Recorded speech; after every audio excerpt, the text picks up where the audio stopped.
दूर भाग रहा है ना। भगवान श्री राम को कितने वर्षों के लिए वनवास हुआ था? 14 वर्षों के लिए। जब भगवान श्री राम को 14 वर्षों के लिए वनवास हुआ तो भगवान श्री राम 13 वर्ष तक कहां रहे थे? बोलिए, कहां रहे थे? नहीं पता है। चित्रकूट में। और जब भगवान श्री राम चित्रकूट में विराज रहे थे, उनके साथ में कौन कौन था ये भी पता नहीं। माता जानकी और लक्ष्मण। लक्ष्मण चले गए फल फूल चुनने के लिए, लाने के लिए जंगल। अब बच गए कौन? माता जानकी और भगवान श्री राम। सीता नहीं बोलिए, बोलने के लिए भी सीखिए। माता जानकी और भगवान श्री राम एकांत पाकर, कोई नहीं है, भगवान श्री राम है और माता जानकी है। माता जानकी ने भगवान श्री राम से कहा कि हे प्रभु, मैं आपसे एक बात कहना चाहती हूं। भगवान ने कहा, कहो देवी, क्या कहना चाहती हो, बोलो। ध्यान से सुन रहे ना आप लोग? तो माता जानकी ने भगवान श्री राम को क्या कहा? बोलिए, क्या कहा? तुरंत भूल गए, नहीं याद है। इसीलिए तो परिवर्तन नहीं हो रहा है। विचार में, व्यवहार में, रहन सहन में, बोली में, वाणी में जो परिवर्तन नहीं हो रहा है, आनंद मन से हम आप सत्संग नहीं सुनते हैं। माता जानकी ने भगवान श्री राम को क्या कहा? अब मैं अभी बोला, इस कान से सुने, आप इस कान से निकाल दिए। माता जानकी ने कहा कि हे प्रभु, मैं आपसे एक बात कहना चाहती हूं। भगवान ने कहा, कहो देवी, क्या कहना चाहती हो? समझ गए? माता जानकी भगवान को क्या कह रही है? हे प्रभु। भगवान क्या कह रहे? कहो देवी।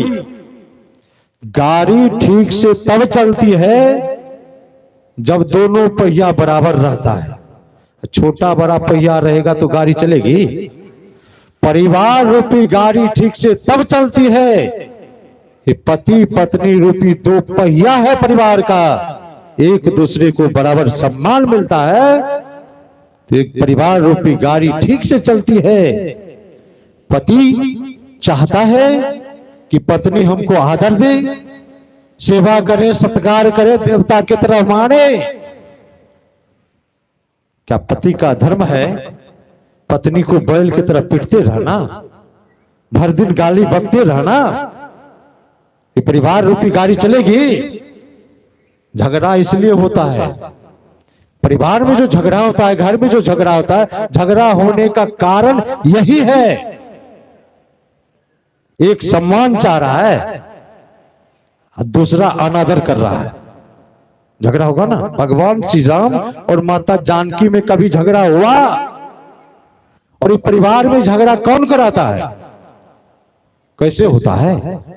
इस परिवार में जो झगड़ा होता है, इस खोपड़ी में कुमति बैठी है, और जब तक इस खोपड़ी में कुमति बैठी रहेगी तब तक झगड़ा, ये बाप बेटा, सास पिताओं, पति पत्नी में ये झगड़ा होते रहेगा, समाज में झगड़ा होते रहेगा जब तक इस खोपड़ी में कुमति बैठी है। ये झगड़ा कुमति कराती है, और कुमति इस खोपड़ी को खाली कब करेगी? जब आप आनंद मन से सत्संग करेंगे, एकाग्र चित्त होकर के सत्संग करेंगे, तब कुमति इस खोपड़ी को खाली करेगी। और जब इस खोपड़ी को कुमति खाली करेगी तो कौन आएगी? सुमति आएगी ना। जह सुमति तह संपत्ति नाना। जिस खोपड़ी में सुमति बैठ गई, उसी घर में शांति है, उसी घर में सुख है, उसी घर में वैभव है, सब कुछ उसी घर में है जिन्होंने सत्संग करके अपने खोपड़ी में सुमति को बिठा लिया है। भगवान को माता जानकी ने कहा कि मैं आपसे एक बात कहना चाहती हूं। भगवान ने कहा कहो देवी क्या कहना चाहती है बोलो। माता जानकी ने कहा मैं आपसे यही कहना चाहती हूं कि आपके चरण से मेरा चरण सुंदर है। माता जानकी कह रहे भगवान को, पति को, कि आपके चरण से मेरा चरण सुंदर है। अगर भगवान इस बात को मान लेते तो बात बढ़ती, तकरार होती। भगवान भी इस बात को मानने के लिए तैयार नहीं है। भगवान ने कहा नहीं देवी, ये आप क्या बोल रही हो, आपके चरण से मेरा चरण सुंदर है। जब भगवान कह रहे मेरा चरण सुंदर है तो माता जानकी को बात मान लेनी चाहिए ना, क्योंकि पत्नी को अपरिमित सुख देने वाला इस संसार में कोई है तो पति है। उतना सुख न माँ बाप, सास ससुर, सगे संबंधी कोई नहीं दे सकता है जितना पत्नी को पति सुख देता है। तो पति की बात पत्नी को मान लेनी चाहिए ना। माता जानकी भी बात मानने के लिए तैयार नहीं है। माता जानकी ने कहा नहीं प्रभु, आपके चरण से मेरा चरण सुंदर है। अब भगवान कह रहे मेरा चरण सुंदर है, माता जानकी कह रही है मेरा चरण सुंदर है। जब बात बहुत बढ़ गई तो भगवान श्री राम ने कहा इसका फैसला लक्ष्मण करेंगे, लक्ष्मण को आने दो, क्योंकि लक्ष्मण को पता है कि इनका चरण सुंदर है, क्योंकि वो दोनों चरण का सेवा करता है। तब तक में लक्ष्मण फल फूल लेकर के जंगल से आ गया। भगवान श्री राम ने लक्ष्मण से कहा कि लक्ष्मण, जानकी कह रहे कि मेरा चरण सुंदर है, अब मैं कह रहा हूं मेरा चरण सुंदर है, अब तुम ही बताओ किनका चरण सुंदर है, क्योंकि तुम दोनों चरण का सेवा करते हो, तुमको पता है किनका चरण सुंदर है। अब लक्ष्मण के मन में होता है अगर मैया के चरण को सुंदर कहता हूं तो भैया दुखी हो जाएंगे, अब भैया के चरण को सुंदर कहता हूं तो मैया दुखी हो जाएगी। लक्ष्मण ने कहा कि भैया इस संकट में आप मुझे क्यों डालते हो, आप दोनों फैसला कर लीजिए किनका चरण सुंदर है, इस संकट में मुझे मत डालिए। भगवान ने क्या कहा, नहीं लक्ष्मण, तू बैरागी है, तू त्यागी है, और तुम जो निर्णय दोगे उचित निर्णय दोगे, और तुम जो निर्णय दोगे हम दोनों मानने के लिए तैयार हैं। तो निडर होकर के बोल किनका चरण सुंदर है। लक्ष्मण ने क्या किया, माता जानकी बाएं तरफ बैठी थी और दाएं तरफ भगवान श्री राम बैठी थी।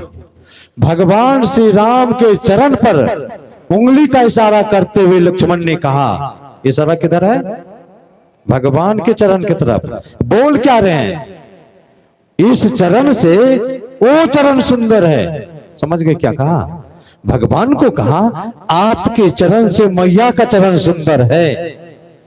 जब लक्ष्मण ने कहा कि आपके चरण से मैया का चरण सुंदर है तो माता जानकी हंसने लगी। भगवान चुपचाप बैठे, कुछ नहीं बोले। माता जानकी जब मुस्कुराने लगी तो लक्ष्मण ने कहा कि मैया मुस्कुराने की जरूरत नहीं है, मुस्कुराइए नहीं, इसका दूसरा अर्थ होता है। माता जानकी ने कहा दूसरा अर्थ क्या होता है बताओ। लक्ष्मण ने क्या क्या, फिर भगवान के चरण की तरफ उंगली का इशारा करते हुए कहा ये चरण है तब तो उस चरण का शोभा है, ये चरण है तब तो उस चरण का महत्व है, ये चरण नहीं रहता तो उस चरण का कोई शोभा महत्व नहीं रह जाता।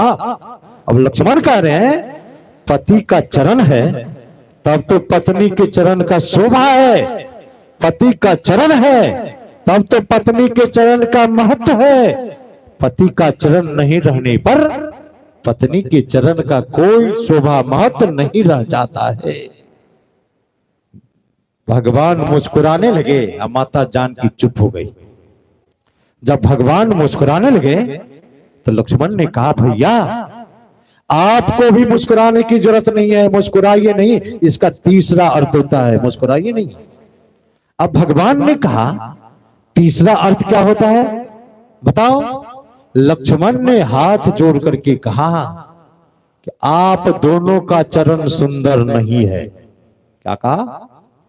आप दोनों का चरण सुंदर नहीं है। भगवान ने कहा तब सुंदर क्या है? तो लक्ष्मण ने कहा आप दोनों का चरित्र जो उज्जवल है, आप दोनों का चरित्र जो महान है, आप दोनों का व्यवहार जो कुशल है, इसलिए आप दोनों का चरण सुंदर है। सुंदर क्या होता है? सुंदर क्या होता है? बोलिए जोर से। सुंदर होता है चरित्र।